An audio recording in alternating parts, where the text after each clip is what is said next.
Investment in Character campaign. He'll talk about it some more, but as you all know, especially the older scouts, are kind of left out that way. If you go to camp, you get help. Angel, when you're into camp, you got some help to go, right? A campership, that money comes out of the family investment in character. People that money that people donate. So he's going to talk to us about that, and you guys can help in any way, $5, $10, if you want to do $5 every month if you can. Just fill out your pledge card. I think Joe already passed them out to the people that have some pre-printed. And then when Joe is done talking, we'll take a couple more minutes to finish the cards, weigh them in, and then we'll get the race started. So Joe? Okay, hey, thank you for that introduction. You're welcome. And Family's leadership, thank you for having me here today. I'm a volunteer, just like all of you, and I volunteer for the Heart of America Council in the Thunderbird District. I've been involved in Cub Scouts now that my son is old enough. We started about a year and a half ago. Really quick, I want to tell the young boys in this story, while the parents could be reading over the brochures I passed out, I want to tell you a quick story. It's about a little boy that lived in Africa. And he was a stepson. He lived with a really large family. And because he was a stepson, he was charged with tons of responsibility and chores, while his brothers and sisters got to have fun all day and learn in school. Right? He didn't do any of that. One of the responsibilities he had to do every morning was walk 3 miles to get fresh water for the family. And then carry it back. On the way back, his hands would be calloused, his shoulders would be tired. It was a long, hot chore. And he did it because he loved his family, and did it without feeling jealous that his other brothers and sisters didn't have to do these chores. On the way back, when he's carrying this water, there'd be people along the road that were suffering heat exhaustion from walking and dehydration. And he would share his family's water with these people because he had a very giving and compassionate heart. And when he would get home, his mother would be very disappointed because there wouldn't be enough water for her own family, and she would be a little bit hard on him. But he didn't let this deter him. One day, on his travels back, even though he knew his mother would not be happy with him, he shared his water with an elderly man who was off in basically the ditch of the road, who was very gravely ill from dehydration and from the heat of the sun, and from not having any water. And he cried out to the young boy, "Please share your water with me." And even though the boy, kind of felt like, I don't want to get in trouble, I'm not going to do this anymore, he decided he would go ahead and do that because he had a compassionate heart. And he got that call saying, what do you guys think happened? He got in a little bit of trouble, right? He did, because they needed that water. So he was down on his luck the rest of the day. Well, later in the evening, probably like 3 hours after dinner, a knock came at the front door. And wouldn't you know it, who do you think it was? It was that guy that helped out there on the street in the ditch. And it turns out that guy was a messenger carrier, and he had a package for someone in that home. And it turned out that package was a scholarship for a very special young boy to attend university, a full-ride scholarship. And he would not have made it had he not been helped on the road by that same young boy who received that scholarship. And the moral behind the story is giving without expectation of return. And that's one story that I shared with my own pack a few months ago when our core value focus was on compassion. So I'm here today to deliver the investment character speech for you guys. I appreciate the time. I know you guys want to get to the race. I'm going to tell you really quick. I grew up in scouting.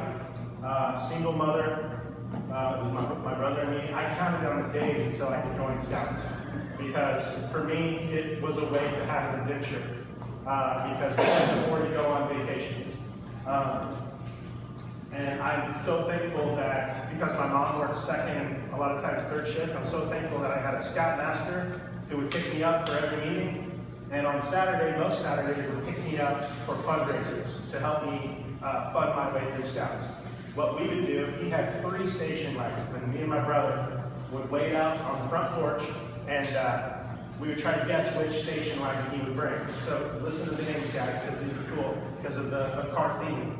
We would guess which one is he going to bring today. He had the green dragon, the brown bomber, and the white ghost. Don't ask me why he had 3 station wagons. He lived by himself and no kids. I mean, he was older. His kids were out of the house. So that was fun for us. And what we would do with we pile into that station wagon. We would go down to North Kansas City, and long before there was ever curbside recycling, we would go door to door and pick up people's papers. And then we'd fill up that station wagon. I remember me and my brother just kind of swimming through a sea of newspapers looking for fun magazines and stuff. And having fun, jumping off the, well, I won't get into some of the crazy antics we pulled during these fundraising drives, but we would fill up the station wagon with paper. We would drive down to like a recycling paper plant near the river market. They may not even be in business. And they would weigh the station wagon. We would empty all the paper, and then they'd weigh it again. And then that's how they knew how much paper we had collected in our newspaper drive. And then he would get a check. And then that check would help fund our way through scouting. And really, one of the real reasons why I volunteered every Saturday, because he always brought donuts, and he always took us to the corner cafe down in North Kansas City that fed us breakfast.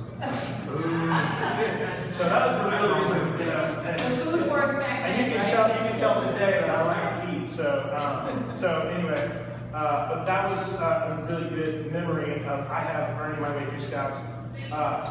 Through Scouts as a Boy Scout, my biggest adventure was a great adventure. It took me all the way to the East Coast of Norfolk, Virginia, where I went on a Coast Guard cutter and actually stayed overnight on a Coast Guard cutter. And that for me, that was my cruise, I still, to this day, I'm 38 years old, and this year, I've never been on a cruise other than that Coast Guard cutter in Boy Scouts.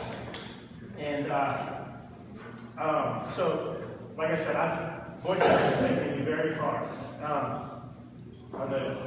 The actual Boy Scouts aren't in the room right now, but It disappeared. Okay, that's fine. So I actually was in 3 different troops through my Trail to Eagle, and that should be your guys' ultimate goals. So I have a Weeblo here. I see a young man that's a Weeblo. Are you a Weeblo 1 or 2? Yeah, well, I'm talking to the man back here. So any Weeblos? He said, yeah, he said 1. So, any Weeblo 2s? Weeblo 2s? So I'm really talking to you guys. You guys are going to join Boy Scouts very soon. The Louisville transition. I want to tell you, my Trail to Eagle, which I want you guys to have as your own personal goal. My Trail to Eagle was not a straight shot up. My first 5 or however many rank advancements all the way up to life, I hit them like bare minimum. It took 6 months. I had all the requirements knocked out until I just was way basic. I hit life. And for some reason, I was like 4 years at life, and I'll tell you why. I transitioned troops multiple times, and I actually was out of Scouts for a number of years. And so, guys, get your Eagle before. There's 2 things that'll kind of stall you. Once you hit high school, when you want to start working, car fumes and perfumes. You're chasing a car, maybe a girl. For me, it was those 2 things plus needing to work for my own, paying my own way. I got really involved in sports and student council. So I would encourage you guys, because Eagle Scouts, statistically, they are, I don't know the specific numbers, but Eagle Scouts and Boy Scouts in general, the character we are building through these programs, you're more likely to attend college, you're more likely to have higher paying jobs, be leaders in the community and at your place of employment, and you're more likely to have a giving, servant heart, and volunteering your time, much like a lot of these leaders in this room and myself are doing today. Can I throw something real quick, Joe? Yeah. I can tell you guys from my old experience, some of you know Ian, I've seen him around. Some of the scholarship money he received is because he was an Eagle Scout. If you go to job applications, fill out job applications when you're older, if they see the Eagle Scout on there, you go on the top of the list. You know what, that is an excellent. If you go in the military, you actually get rank up. You're not starting as a private, you're starting as a private first class. So Eagle Scout will give you benefits you don't think about now. That's true. But parents, you think about them, because I've learned by the time mine was 16, everything was more important than scouting. I really appreciate you mentioning that, and I'll tell this last quick couple of stories. I have been in a position, when I did my Eagle Scout project, I actually went to a hardware store and asked for help, and I received it. I received like some paint to do my project, And then later in life as an adult, I was in a position to help other young men try to reach their Eagle Scout project. And she mentioned scholarships. Every application that I tried out for, for college, I put Eagle Scout was like the one thing I think that did put me to the top. And they asked, "Are you an Eagle Scout?" And so in my professional work life, I've been given the opportunity where a lot of young men have approached me for help with their Eagle Scout projects. And in some cases, I've ended up hiring them to work with me because I was so impressed with their presentation and their character, and I already knew that they were hard workers because they were working towards their funding their own Eagle Scout projects. And they were some of the best employees I've ever had, and also some of the shortest interviews because I already knew what kind of person they were. So you're absolutely right. So last thing, so I mentioned, I had that multiple year gap. I'm so glad I got back into Scouts. It was actually a push of my best friend's mom to get us back in because we were both Life Scouts. And my brother is a Life Scout today. He's a lifer for life, that's what he said. So I'm so glad that I was encouraged because I was really distracted for all those multiple reasons to not finish. And it is important. And so why I'm here today is talking about the investment in character. I passed out the forms, read through them. Every little bit helps. I know times are tight. I know we already give a lot to multiple things, church. It costs money to push your own kid through Scouts. The district council looks at participation in this program, and that is a determining factor on where the campus scholarships are given. So one last story. My wife and I recently took our kids to the movies, and while we were talking, she was like, "Yeah, it's $250," and I was thinking, "Yeah, that's pretty affordable. I can do that for a movie. I have no interest in going to see because I'm sure we pick one for the kids, right?" So get there, make the payment, put it on my credit card. It was over $60. I later find out that the $250 she was referring to was the time of day. I thought it was a matinee, $250. Instead, it's like $7 a piece, 5 kids. You get the idea. And then another $30 on top of that for the concession. So that was a $60 investment for one day at the movies. And I say investment because it was an investment in entertainment. We're talking about an investment in character, and the average goal for this trip is $60 for a family, and you guys have reached your goal. And I look at that as $6 a month for the next 10 months, or $10 for 6 months. Whatever you can do, every bit helps, and it'll help us reach our goal for your own troop, which is my goal today here as a volunteer. So, are there any questions? All right, well, I appreciate you guys' time. And I know you guys are excited to race your cars. I see a lot of fun cars over there, so I'm excited to see them. Thank you, guys. Okay, well, this is not mine because I don't have one for some reason, but I'm sure I'll get them in the mail. This is actually for Ian, so he's going to get his donation. Okay, well, thank from you. college, but he's not here. Okay, well, thank you for getting us started. Thank you. He'll stick around for a little bit. I know he said he'll be here at least until we get the halfway mark. So think about it. If you want to donate, if you can't do it today, you can have it billed. I've done that in the past. Those that would like to donate, I can. They'll send you a bill. So it's not like something you have to do today. But think about it if you can. Okay, going over the Pinewood Derby again. Yeah, thank you very much. Sure, thank you.